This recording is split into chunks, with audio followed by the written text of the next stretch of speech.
Hindi short hand की practice dictation 80 शब्द प्रति मिनट गति से डिक्टेशन 5 सेकंड में शुरू होगी।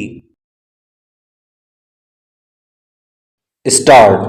भारतीय समाज में परिवार की संरचना और मूल्यों का आधार माता पिता की देखभाल एवं सम्मान रहा है, मगर आधुनिक समय में वैश्वीकरण, बेहतर शिक्षा और अच्छे रोजगार के लिए युवा विदेश या बड़े शहरों में जाकर बस रहे हैं।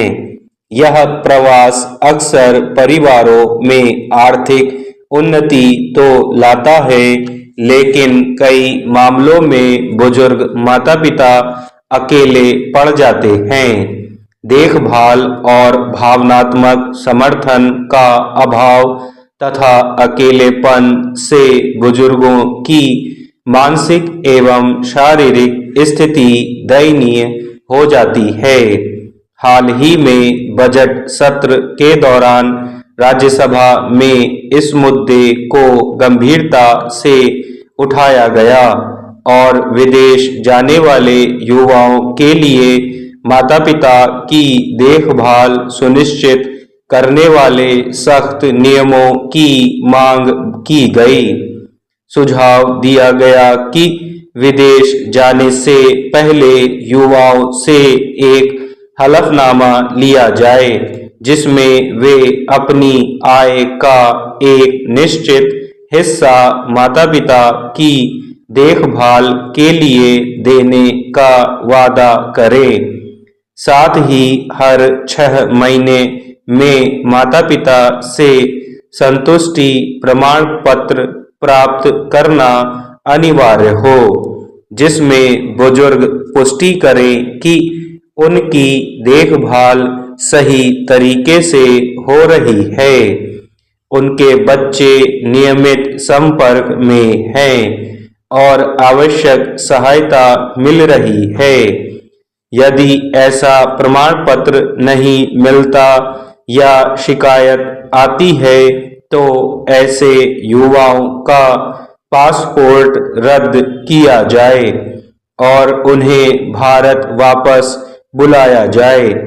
इसके अलावा यह सलाह भी दी गई कि कम से कम सप्ताह में एक बार फोन पर माता पिता का हालचाल पूछना भी बाध्यकारी होना चाहिए।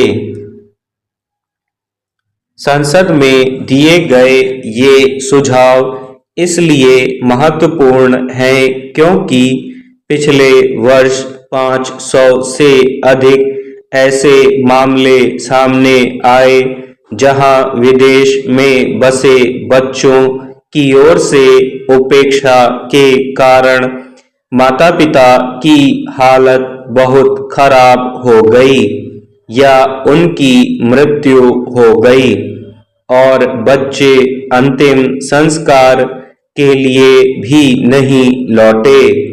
यह मुद्दा केवल भावनात्मक नहीं है, बल्कि सामाजिक और कानूनी दृष्टि से भी गंभीर है। भारत में पहले से ही माता पिता और वरिष्ठ नागरिकों का भरण पोषण एवं कल्याण अधिनियम 2007 लागू है, जो युवाओं को माता पिता की आर्थिक और भावनात्मक देखभाल के लिए जिम्मेदार बनाता है। इस कानून के तहत बुजुर्ग न्यायाधिकरण में शिकायत कर सकते हैं और अपने बच्चों से मासिक भरण पोषण की सहूलियत प्राप्त कर सकते हैं, जिसमें संपत्ति हस्तांतरण रद्द करने की शक्ति भी शामिल है। मगर अफसोसनाक है कि सख्त कानूनी प्रावधानों के बावजूद बुजुर्गों की देखभाल और सुरक्षा पूरी तरह सुनिश्चित नहीं हो पा रही है, जिस कारण बड़ी संख्या में बुजुर्ग वृद्धाश्रम में शरण लेने को मजबूर हो रहे हैं, जबकि कई माता-पिता के बच्चे भारतीय शहरों में ही रह रहे हैं।